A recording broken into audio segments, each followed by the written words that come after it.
Good afternoon, everyone, and thank you all for coming to this special PAM Town Hall Forum, New Ways on Worshiping During COVID-19. This is a weekly town hall style forum that we'll be hosting every Monday at 2 p.m. Eastern Time for the foreseeable future, where we can help answer your questions and share ideas from a variety of perspectives about how we're going to adapt to this new situation that we found ourselves in. So today, our discussion is going to be led by Eric Wall, who is Dean of the Chapel at Austin Presbyterian Theological Seminary, and who is also the president-elect of PAM. There will be a time, obviously during this program, to ask questions. And if you're not familiar with GoToWebinar, the way you do that, you will see in your dashboard, you will see a question panel. You can use that drop-down menu to ask a question, or you can also raise your hand if you would like to verbally ask your question, or otherwise you can type it into the question box in your window. And without further ado, please welcome our presenter, Eric Wall.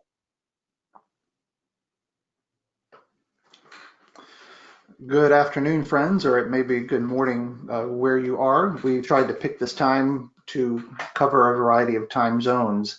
And so in this rather strange season we find ourselves in, we're glad you could be with us for a little bit of time this afternoon. Though this webinar is called New Ideas for Worship, we'll see what happens. We're all figuring out new stuff and new terrain and new ideas. I, for one, am a pretty low-tech kind of person, and so I've already been stretched quite a bit in the past 9 or 10 days. And so we'll just stretch together, as it were.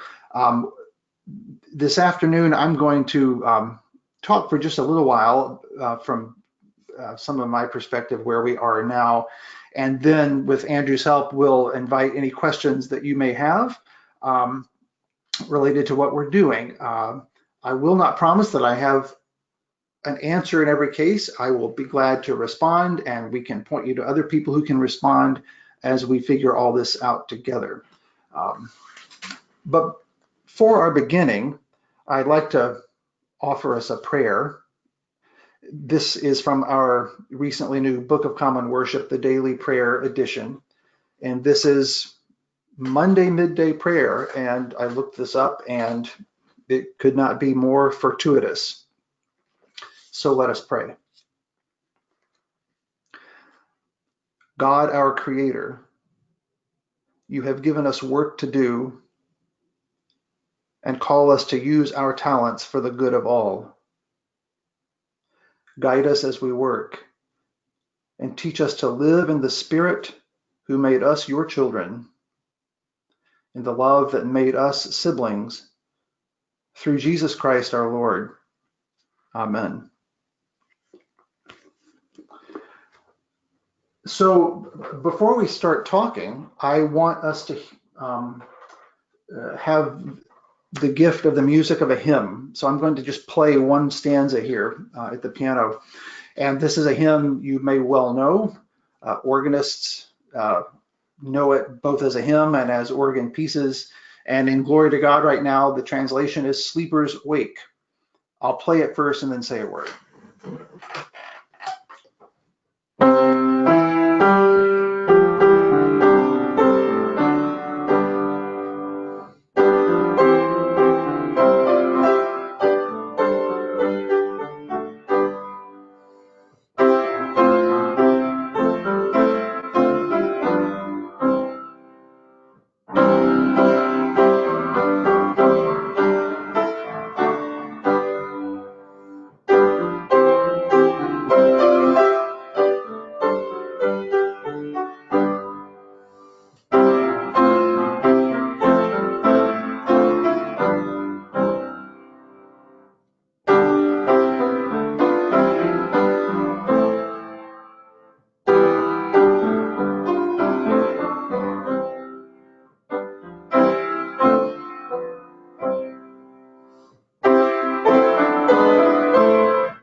Why that hymn, Sleepers Wake?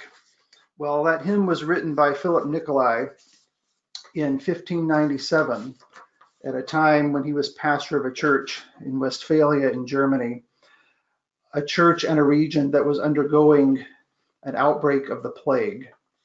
And in the midst of this, he was burying, I think, as many as 30 members of his congregation a day at a particularly horrific point.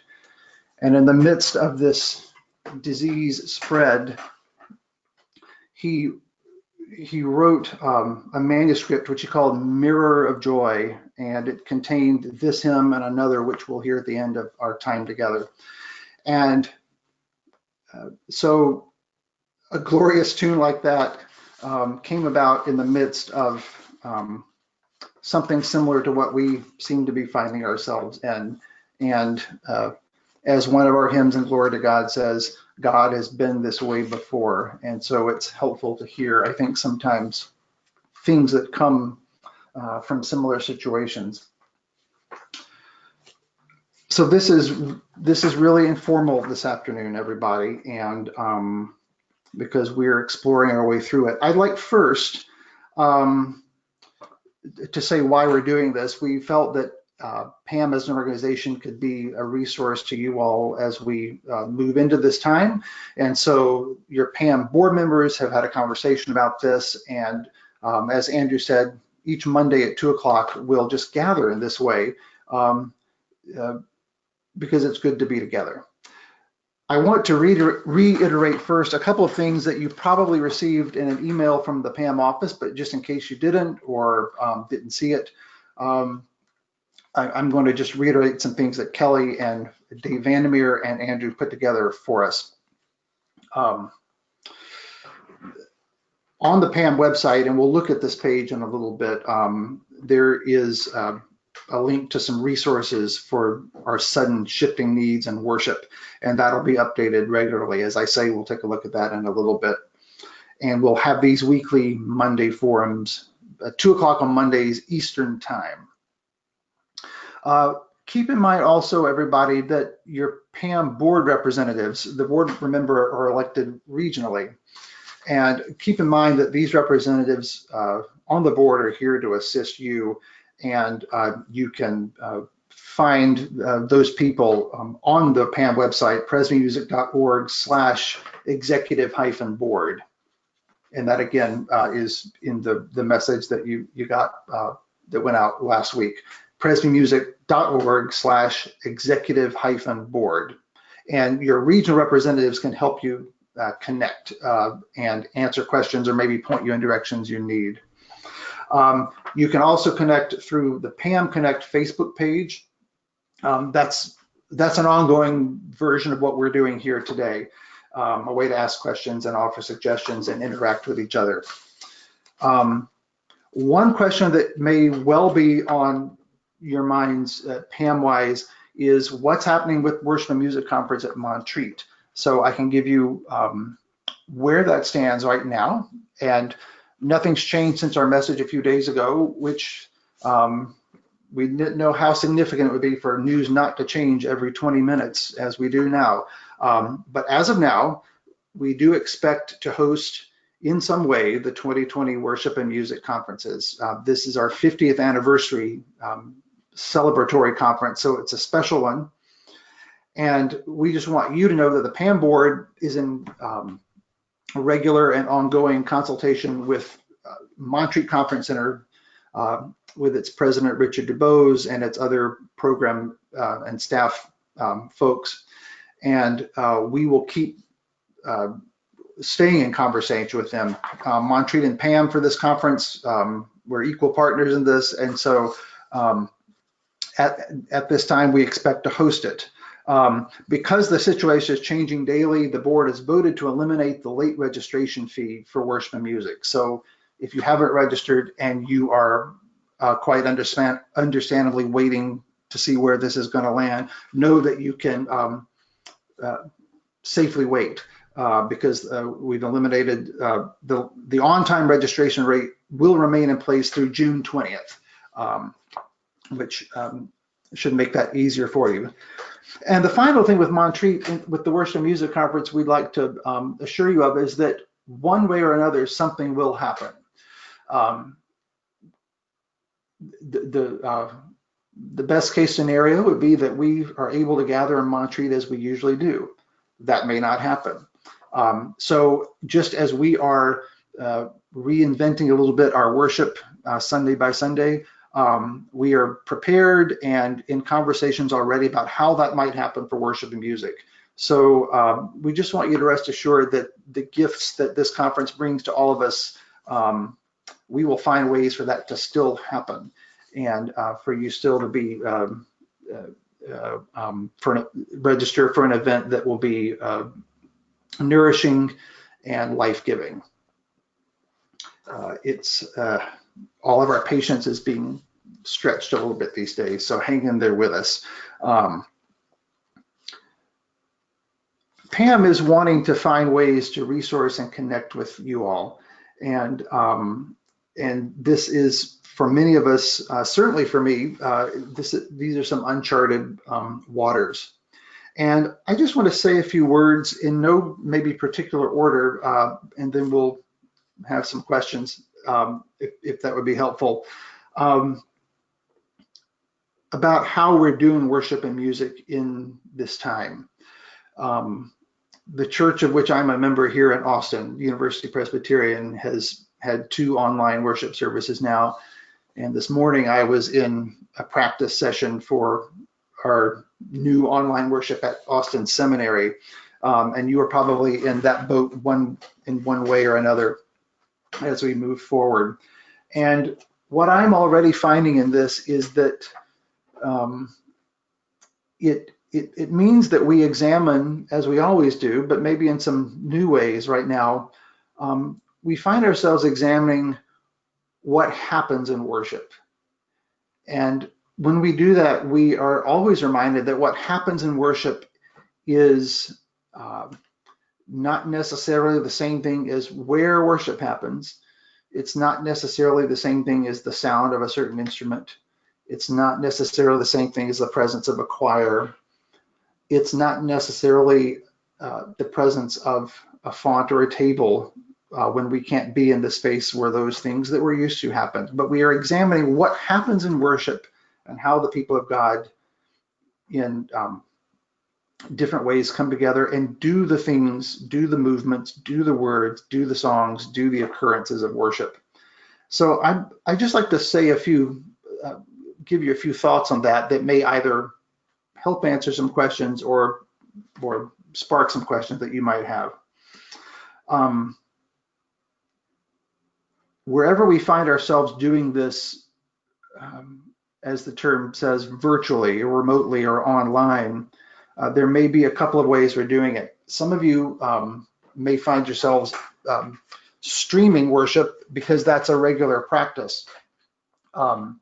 That your worship spaces may be equipped to live stream worship, and so you may be in the situation of 2 or 3 socially distant worship leaders working in a space that seems to be empty. I read an article yesterday or the day before for preachers, coaching them through the fact that if sermons are written as dialogue or conceived as dialogue, then even preaching to an empty space isn't really preaching to an empty space, because at heart and in essence the community is always there. It's something we say in every Eucharistic liturgy, that we sing with the saints of every time and place, believing somehow that those folks are always present, whether we see them or not.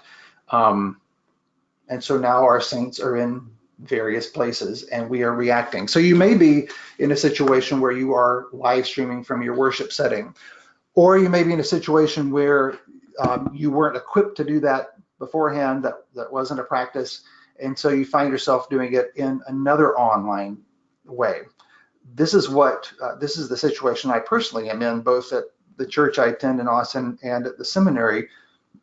We are not live streaming, we're doing worship via Zoom, much in the way that you all and I are talking right now. And And whichever way we do it, I think we find ourselves thinking, how is this affecting worship, and how is this change in medium? Um, how do we what do we do in this, and how are things coming across? Um, I think if we are live streaming from a church, there is some comfort that people take in seeing a worship space that is beloved to them, even when they can't get there. And there is a grounding in the sights of tables and fonts and windows and organs and pulpits and the space in which we're accustomed to worship. Um, it's also possible that live streaming can accentuate a sense of absence because it's a place we can't get to. If you are doing worship via Zoom, of course, um, you might have the leadership and music and prayers from our home spaces, and that does not bring us the sights of the church we love, um, but it does have other gifts, and it can bring us before one another. I think one of the great gifts that we have unexpectedly found in the past several weeks doing worship online in this kind of platform, Zoom or otherwise, Zoom is the one that we find ourselves using, is that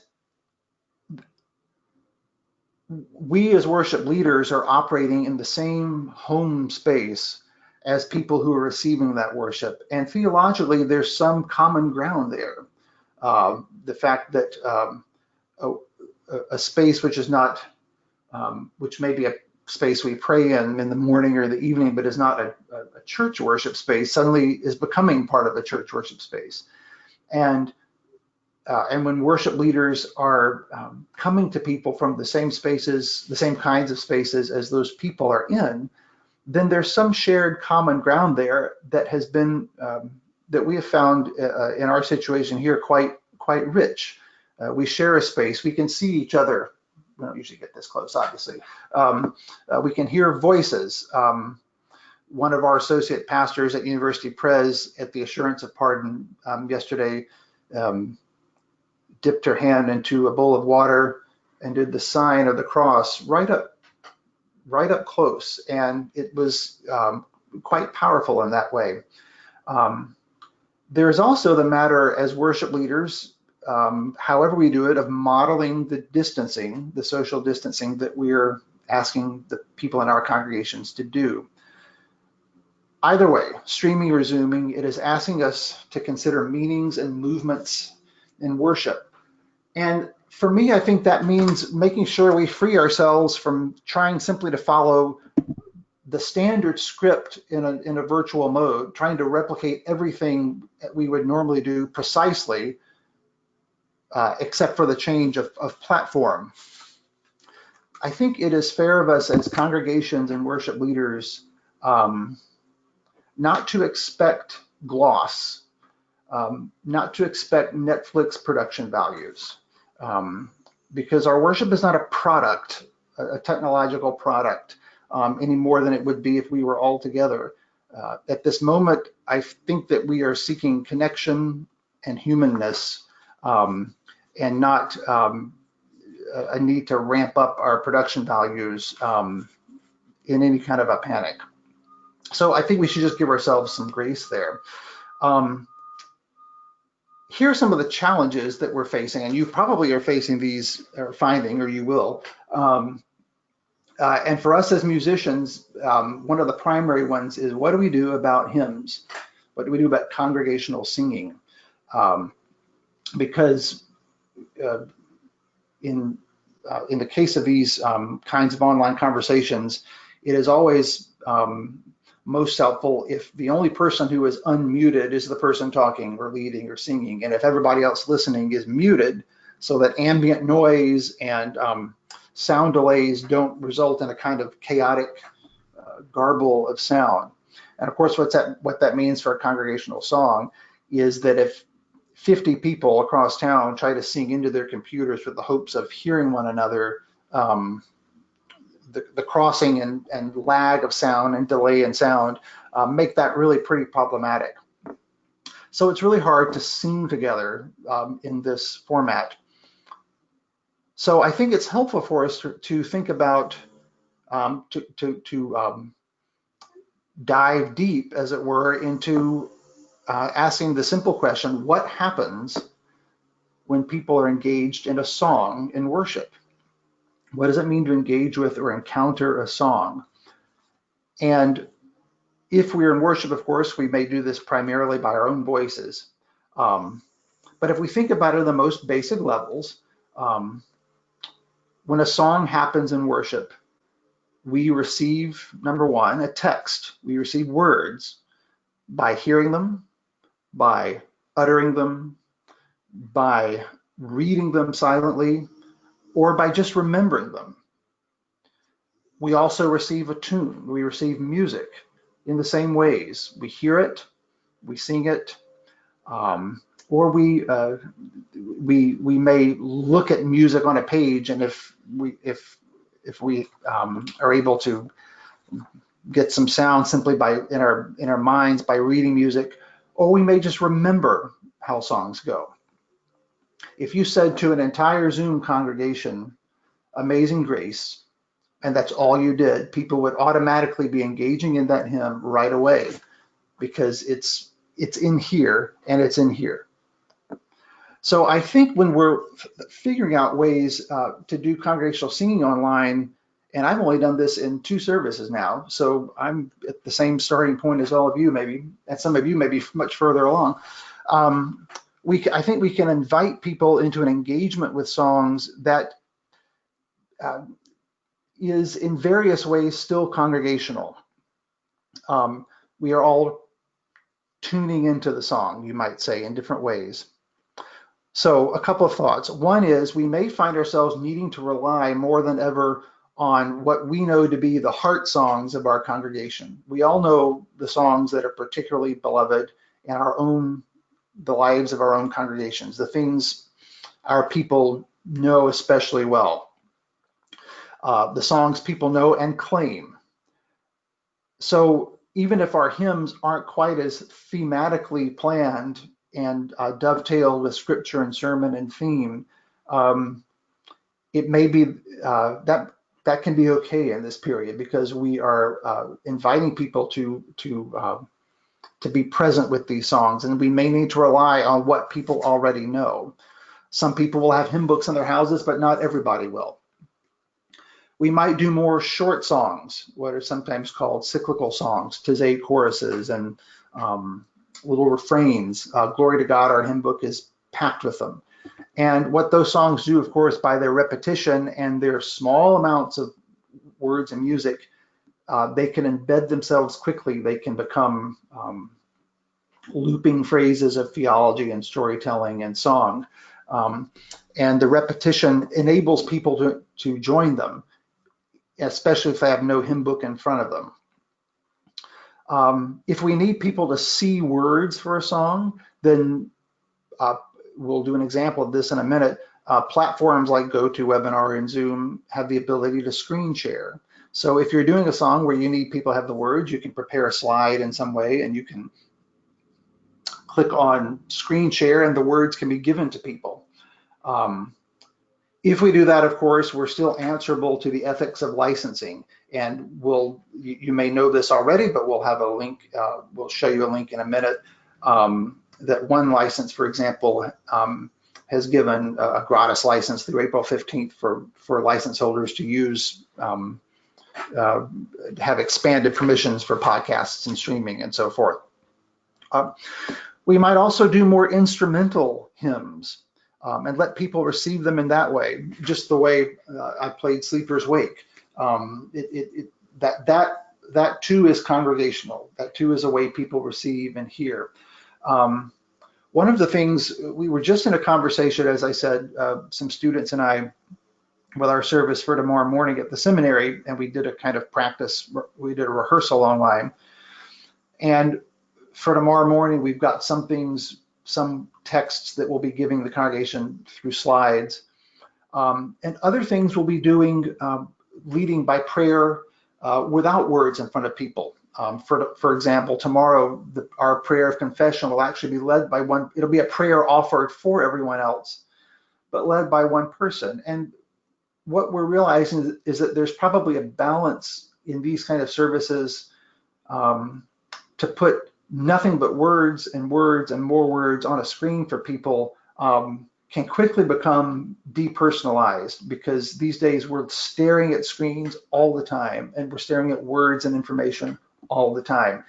And so it may be that some prayers, for example, that might be things we expect people to read, again, like congregational songs, we may invite people to receive the prayers in one person's voice, so that we still see one another, and see leaders, just as we would see our worship leaders, if we were together in a congregation. So I have found that for me, thinking about this in these days is really thinking, how are these songs, how are these prayers, how are these words being shared, and how are they being received, and what is the nature of this space that we're in? We do this in any worship space. We say, how are things audible in this space? How are things visible in this space? How do things move in this space? What is the balance in this space between a bulletin and looking up? It's the same thing in these ways. In our 9 or 10 day work so far, we're working to let these online services not depend upon anything but what people's presence in this zone, which is to say, we're not asking people to have one reference here, a bulletin here, and attend to the screen there, or a hymn book here and attend to the screen there. We're trying to do things that are doable and receivable all in this way, so as much as possible people can participate. The other one other reason for not having all words on the screen all the time, of course, is that some people may be joining by phone. They may only be listening, and so a call to worship, for example, that has a repeating congregational piece, a sense of responsiveness where the response is always the same. May allow somebody listening just to follow, even if they're not chiming in, they can follow a rhythm. And all those small connective ways we follow words as we receive them are ways we engage with them. There can be a great power in this medium of words and prayers being done up close. It allows us to let leaders pray for us a little bit more. You can also, we have found it helpful to have, where possible, symbols of worship visible. So it's relatively easy. This is burning down. It's relatively easy to have a candle lit beside you if you're leading worship. Even if you're a musician, to have it present. It's relatively easy to have a bowl with water. It's easy to pour water if you want to have that baptismal symbology and imagery present. It's easy to do that. It's easy to do signs. As I mentioned, our pastor at my church who has given this sign, because it's just right there, very present. And people can be invited to do those in their homes. People can be invited if they have a candle to light it. People can be invited to have water before them and touch it. And the other thing that can happen, of course, is that our services may not need to be quite as full. They may not need to be have every last element with quite the fullness that they might have. Which is not to say we're shortchanging or eliminating things. It's just that we may find ways to be efficient. It's a little taxing to sit and stare at a screen a lot, and we are having to do it all the time these days. So we may find ways for music and spoken words to be to move a little more swiftly, a little more fluidly, so that our online worship isn't too dense, doesn't give too much, so much that people are wearied by it rather than pulled along and gifted by it.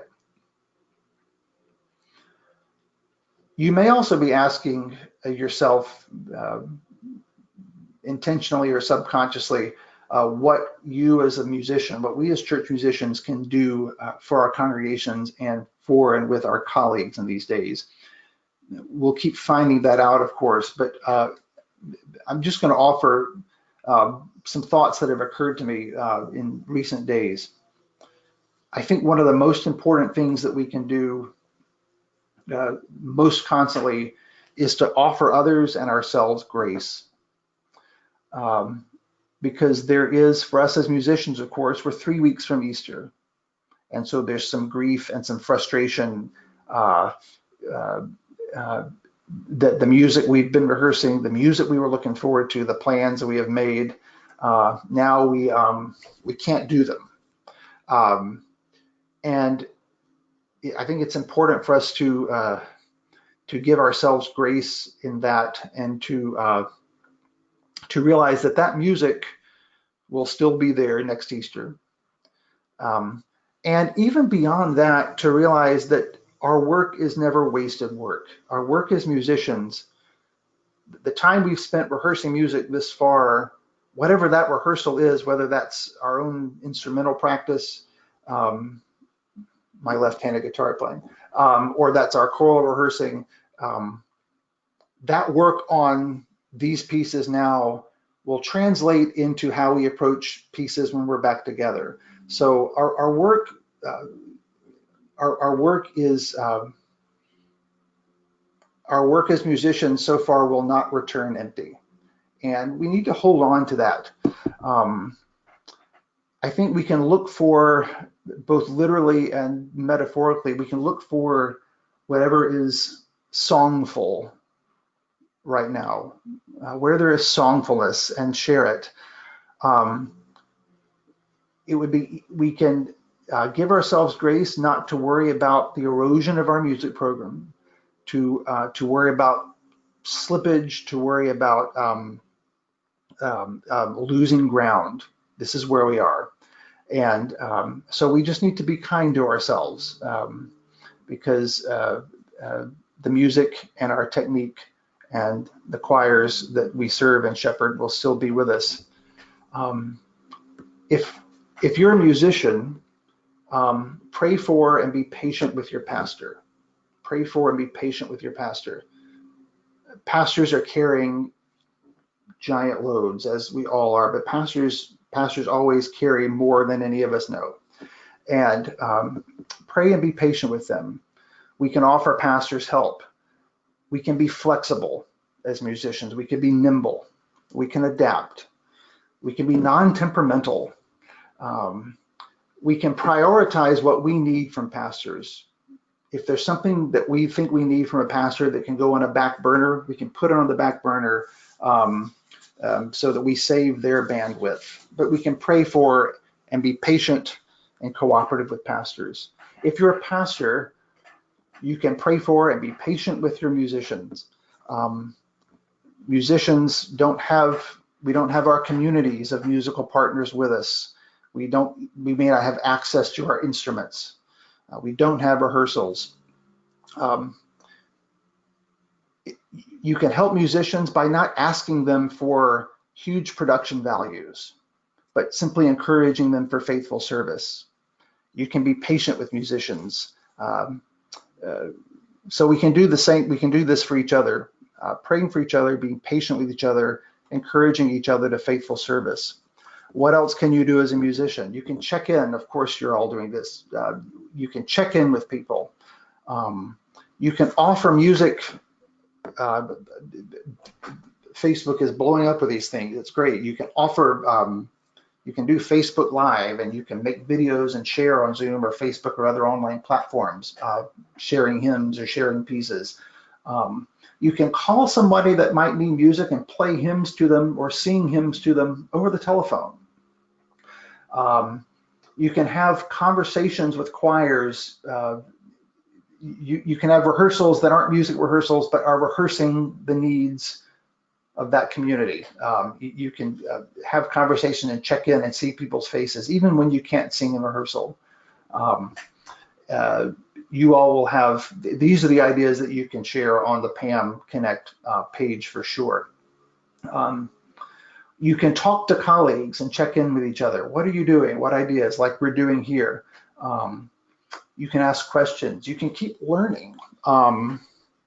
The time that you might spend in a choir rehearsal, if you don't need that time simply to recover your breath or just have some quiet space, um, you can look towards Advent and Christmas and plan. You can look towards All Saints and plan. You can look towards September kickoff and plan. You can take time to listen to music that you've been meaning to. You can take time to play through scores or choir pieces that you haven't had time to get around to. You can keep learning. You can read. Our work as artists, as artistic people, uh, our sharing of art is only as good as we can intake art ourselves. So read that book that you haven't had time to read. Listen to that piece you haven't had time to listen to. Take time to breathe. Take time to know that it doesn't all depend on you. That's me talking to myself. Um, uh, that we do not have to hold this up, and encourage others. It may be a helpful word to your pastor, just the encouragement that they have responsibilities, but they're not responsible for it all. And above all, to pray. And we will make it through this.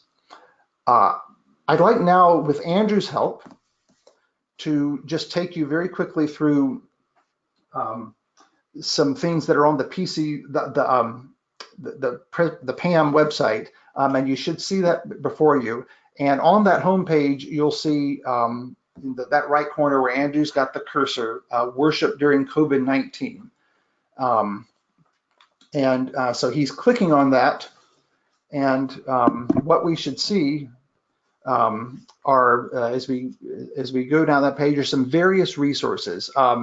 A reminder about this forum. This will be different folks talking as the weeks go by. I'm going to talk about these not necessarily in the order we find them. Andrew, let's go first to the PCUSA COVID-19 resources for congregations and members. This is yes. This is from the denomination, and you may have seen this. This is extremely helpful for our work together, and this gives you, as you can see here on this table of contents, resources for live streaming and online worship, digital worship resources for members, worship and sacramental celebration, stewardship, documents, community needs, pastoral opportunities, and connecting. So if we go a little further down, live streaming and online worship resources, there are lots and lots of resources. And one helpful word came to me from one of our faculty members at Austin Seminary, David White, who teaches Christian education. And we've had a flooding of articles at the seminary about teaching online and classrooms online and lectures online. And David, our colleague, sent us a helpful reminder that online teaching is not the same as emergency online teaching. That it's one thing when a school has crafted its entire platform to be purposely online. It's another when we have to do it suddenly. Let's give ourselves that space as well. So let's see, Andrew, go back up to that number one. Yeah, so here you see some really helpful tips. Again, use these. Don't feel like you have to go through all these and learn every bit of it and implement it all this coming Sunday. We can only do what we can do. So give yourself that space. There's a great, there's an article from the United Church of Christ, article in Sojourners, how to live stream a beginner's survival guide, live streamed worship.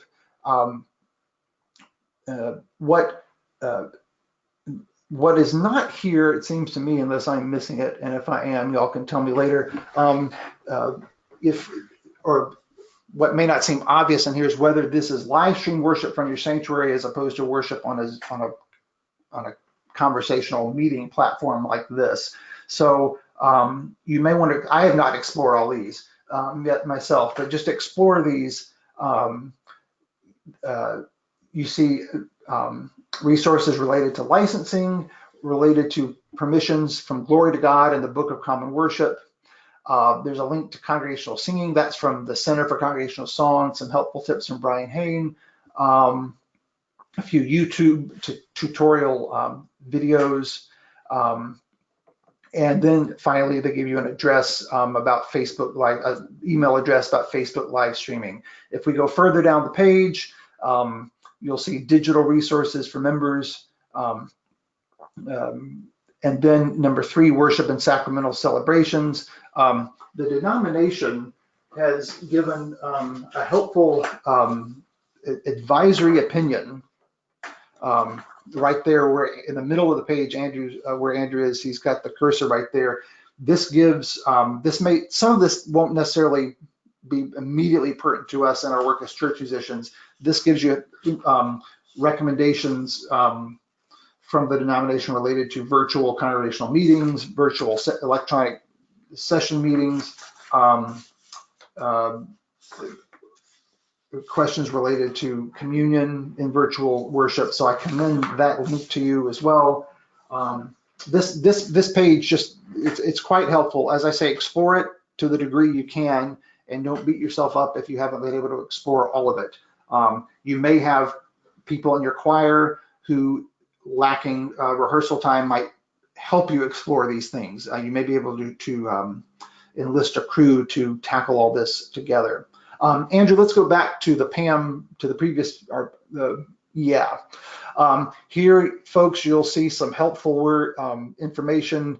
At the one in red there, you'll notice that one license has issued a gratis license through April 15th. They may extend that if all this extends. If you are a one license holder, and one license, of course, covers not all, but the majority of what's in Glory to God. This is these two different license options here. Whether you're new to one license or already have the annual reprint license, so that you can do these things fairly and ethically over live streaming. I think that's a real gift. So check that out for texts or music or both that you might want to reproduce. All right, Andrew, let's go back. Bruce Ray's Chow has a tutorial. I watched this last night on using Zoom for online worship.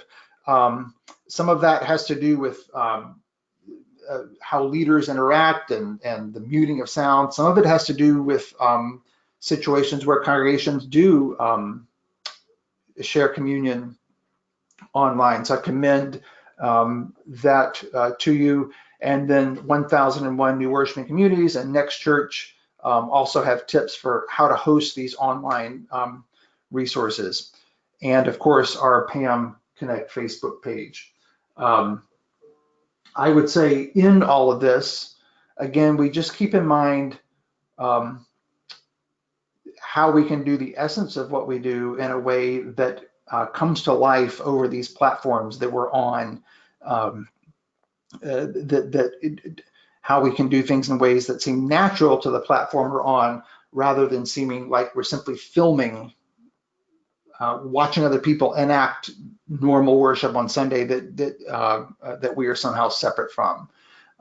So I would encourage you, even if you're live streaming from your worship space, how are we alert to the fact that we want people to feel merely not that they're watching other people do it, but that it is a part of what they're doing. If we're on a Zoom or a go-to platform, how do we do things that make people, that allow people and invite people to be in a connective space? Okay, I'm going to stop there. I have a few closing things I'll say at the end. And it's 1:45. Well, it's 2:45 for you. Here in Texas, it's 1:45. If there are any questions, like I said at the beginning, I can't promise to know the answer, but I'll at least try to respond, and we'll all figure ways to help each other through this. Okay, so there was one question that was put in. This may lead to a nice discussion about public domain music. But the question is, what do you recommend for music if we aren't live streaming but publishing recorded church services to YouTube? The one license doesn't cover YouTube streaming. That's a good question. Um, that is probably, I suppose, whatever licensing whether it's one license or CCLI or whatever umbrella licenses you're using, it's worth exploring that as thoroughly as possible, or talking to somebody there to see what's covered. But if you find that um, you're that uh, sharing things on YouTube does not fall under that license, then of course the only thing you could share on YouTube would be things that are in public domain, things that are without copyright or expired copyright. And so so that does limit what you can do to those public domain things. So I would say I'm not in a situation where we record and publish worship via a YouTube channel like that, so I can't speak from experience. So my reaction to that question is to explore that as thoroughly as possible with if you hold a license from one license or wherever you may hold it, and see what's covered or not. Is there a way you can purchase limited time coverage? Otherwise, it may be something that you edit out of a YouTube video for purposes of uploading onto YouTube, or you may work simply to do things that are in the public domain. But it's if you know, public domain, anything that's not copyrighted is okay to use there. That's about as much answer as I can give in this space. If you want to send me an email, I'm happy to try to answer further, but I would start by exploring that with your license holder and seeing what is already possible or might be possible or purchasable. Okay. And it looks like one of our attendees, a good friend of Pam, Charlie Frost, has his hand raised. Charlie, if you will unmute yourself, you can ask your question to Eric. Okay, Eric? Hey, Charlie. Thank you for this. We appreciate it very much. Two things. Is it possible, and maybe Andrew would know this, to get I'd like to be able to send the page that you just had on the screen to my staff, because we just started this and there are a lot of questions, and we did a service yesterday and discovered some things we need to do differently, but I'd like to just be able to help them see other resources. Is that possible to get a copy of that? If you don't mind, Eric, I can answer this one. Charlie, absolutely. If you will tell your staff or just send them the link to just the PAM website, presbymusic.org. At the very top of the page, I've put a button that says worship during COVID-19, and it's the link directly to that page with all the resources. Okay, so I just go on presby.org and send that to them. That's right, presbymusic.org, and that's where it is, at the top of the page. Okay, great, thank you. The other thing is we had we pre-recorded our service on Friday and made it available online yesterday and on YouTube. And we kept the service pretty much the way it normally is, except it was about 40 to 45 minutes. It wasn't a full service, but we used the space, we used the worship space, starting with the prelude. And while I was playing the prelude, we have the cross, we have stained glass windows and other things that people were able to see. We also, we did what you said with prayer. We had a response, "His love endures forever." And then, of course, the pastor or whoever was leading had the other part of the prayer. And we had hymns, and we had people singing, although you couldn't pick it up. That's one of the things we learned we need to improve on. But we went through the hymns, but we did have a printed bulletin that we had made available to the congregation on Saturday. They could print out.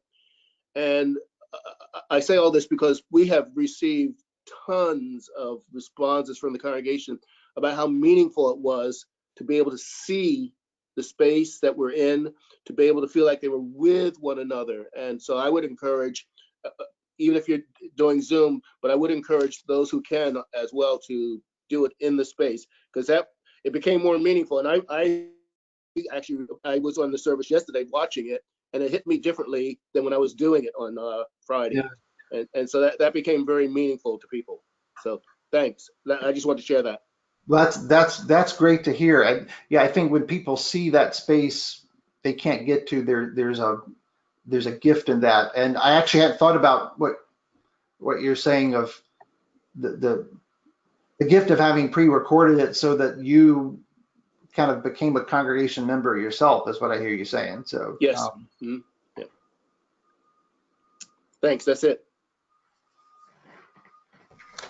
Andrew, anything else question wise? I don't see any hands raised. If anyone has a question at this time, if you will go to the question window and type in your question, or raise your hand, and you can ask your question directly to Eric.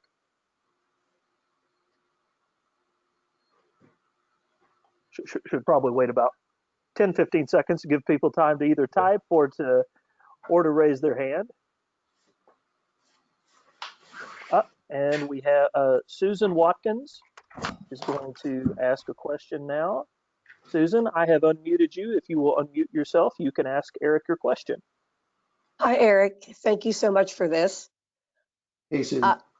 Do you foresee that Holy Week is going to be online and streaming as opposed to in our churches? I personally don't see how it can. It's hard to foresee that we'll be back then. Okay. I mean, I don't. That's I have no idea. But it's. I mean, my guess is the next several weeks will be the most telling, nationally and internationally, about where this is going to happen.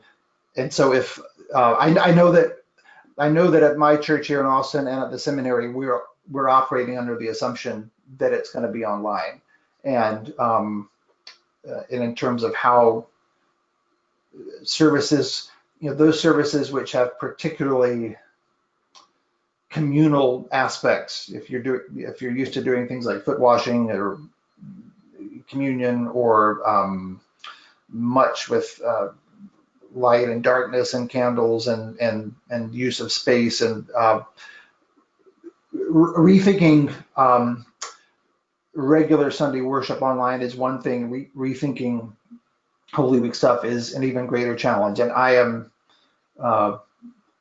that's actually, when this webinar is over, that's one of the first things on my list is to start working on. But it seems, I can't imagine that it would be rather miraculous if this is all over by then, it seems to me. We've been already talking about how we might handle that. I just want to say that yesterday our pastors did our service on YouTube, and they did it from their home, but they had a cross behind them. They had the table set with purple.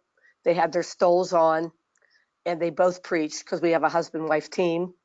And then they did all the music through YouTube, like the hymns and special praise music. They had links to that throughout the service that we followed on a computer. And they encouraged everyone to light candles. And does that work pretty well? Yes, it was very, very nice, because as a musician, you don't get to worship. Right, that lets you kind of enter the service in a different way than you might otherwise. So it was very interesting. So I just wanted to pass it up that they did it from home, but it was lovely. That's great. Thank you for that. Okay, thank you very much. Okay, and we have two more questions, and they seem to be very much related. The first one is from Jane Johnson. If live streaming music is covered under one license, is it necessary to put the license number on the broadcast? Oh, that's a good question. My guess is that's what I'm doing here at the seminary. So, for example, for our service tomorrow, we've got three different songs, each of which is going to be on a slide of its own, and I've got the author, composer, publisher, year, one license number at the bottom of the slide. uh, uh, and the glory to God, hymn number 2. I would think that that is necessary. To be honest, I'm so new to this that I don't have every last rule in my head yet. And so I am operating on the assumption that it is necessary, but I would say, if you're talking about whatever your licensed company is, whether it's one license or more specifically one publisher, they almost certainly have that um, uh, as a question that as a commonly asked question. It's especially right now. I would think that would be very easy information to find out. Okay, and the second related question is from Sarah Allred. If we do not have a streaming license, do we need to limit prelude and postlude music to public domain as well? Oh wow, that's a really good question. And to be honest, I haven't thought that far ahead. We're not. I haven't yet done this yet where I've played a prelude or postlude. We've just come online with a greeting like this. That's I don't. I'll have to. I or all of us will have to research that. I just don't know the answer to that.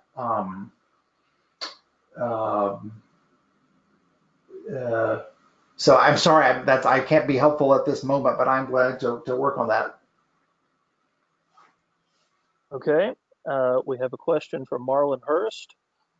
Another copyright question. If the one license allows a congregation to stream covered copywritten music in live time, does the recording that is automatically generated and subsequently available online as a link on the page require an additional license? Yes, y'all are asking questions that I'm sorry I don't know all the answers to. It seems to me, I want to say that licensing for one-time live stream may be different than for archived, recorded, replayable stuff. There again, I don't, because I've not yet been in a situation in my own places where I work where we have done it that way. I know at the seminary, when we record services, the only part that we put subsequently available on the website is the sermon. I believe for those reasons. There again, the first stop I would make is to one license, if that's the kind of thing and to see how specific. And if they don't name it quite that specifically, then it's worth a phone call to them. These are all really helpful questions, you all, for me. And as I say, I'm learning some new territory too. So I appreciate the questions, and I will delve into them with more detail. So I should also add, this would be a great time to invite people to watch the webinar that we have planned for next month on copyright issues. This is all of these questions about one license are perfect for this sort of thing. We have a director of music in Pinehurst, North Carolina, Dr. Terry Sinclair, and also the associate director, Kirsten Foyles, who happens to be an attorney.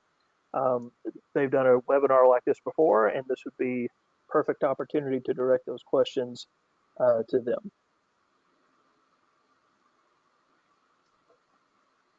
Absolutely. Do we have any more questions? I'm not seeing any written questions.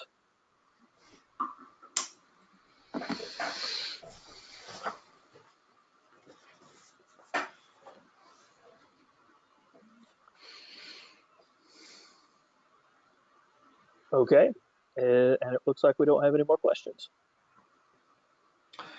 Well, friends, as we close, I'll say thanks for tuning in today, and thanks for your presence in PAM. I think more than ever we'll find it to be a valuable community for us. And I want to close just with this word.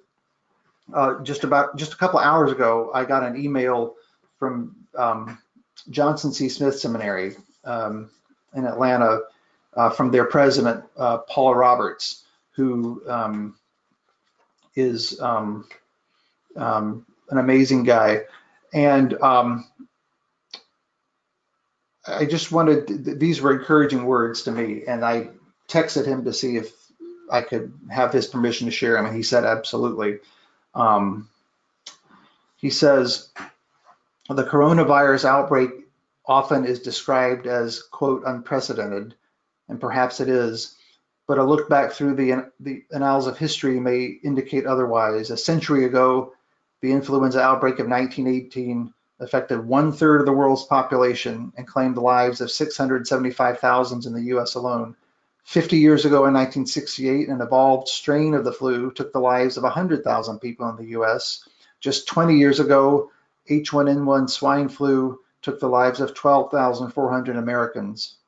The reality of life on planet Earth is that viruses and bacteria that activate the human immune system, helping to keep us strong, can morph without warning, causing epidemics and pandemics that result in heartbreaking loss of life. During uncertain times like these, history can help us maintain our perspective and renew our hope. In a recent CBS This Morning interview, Pulitzer Prize-winning historian Doris Kearns Goodwin remarked that in going back and remembering the people who lived in those early days of the Civil War or the Great Depression, we realized they did not know how things were going to end. They felt enormous anxiety, and yet history tells us that in each one of these situations, leaders and citizens came through, and we emerged stronger than before. Goodwin's statement recalls the essence of salvation history, which recognizes a God who raises up the right people at the right time and who extricates us from the devastations of shortage, hunger, enslavement, war, homelessness, marginalization, disease, even the cross. He says, wittingly or unwittingly, Kearns' statement also recalls the African proverb symbolized by the Sankofa, a stylized bird with its head turned backwards, feet facing forward, impregnated with a precious egg in her mouth. The Sankofa is associated with the words, "It is not wrong to go back for that which you have forgotten." Pregnant with possibility, she retrieves what she needs from her past as a pathway to her future. As we navigate our way through our current tribulations, it is not wrong to go back and get lessons to help us move forward wisely into the unknown. And so, in that spirit of reaching back, here is the other hymn by Philip Nicolai, written during that time of plague, the same time as Sleepers Wake, and you may know it as "O morning star, how fair and bright," or "How brightly shines the morning star, wie schön leuchtet." O morning star, how fair and bright you shine with God's own truth and light, aglow with grace and mercy. Of Jacob's line, King David's son, our Lord and Savior, you have won our hearts to serve you only. Lowly, holy, great and glorious, all victorious, rich in blessing, rule and might over all possessing.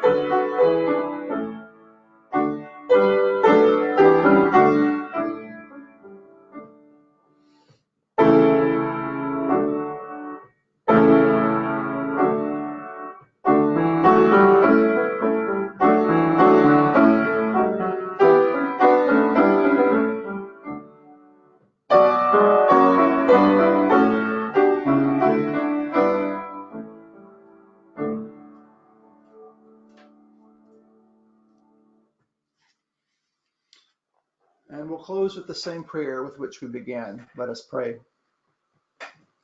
God, our Creator, you have given us work to do and call us to use our talents for the good of all. Guide us as we work and teach us to live in the Spirit who made us your children. and the love that made us siblings. Through Jesus Christ our Lord. Amen. Thank you all. We'll see you next time. And everyone, just a reminder, we'll be hosting this same town hall forum next Monday at 2 p.m. Eastern Time, and we will have a different presenter to guide us through new perspectives, help talk about new ideas, and to answer any questions that you might have after this next week of planning and having worship in your community. Thanks so much for joining us. We'll see you again soon.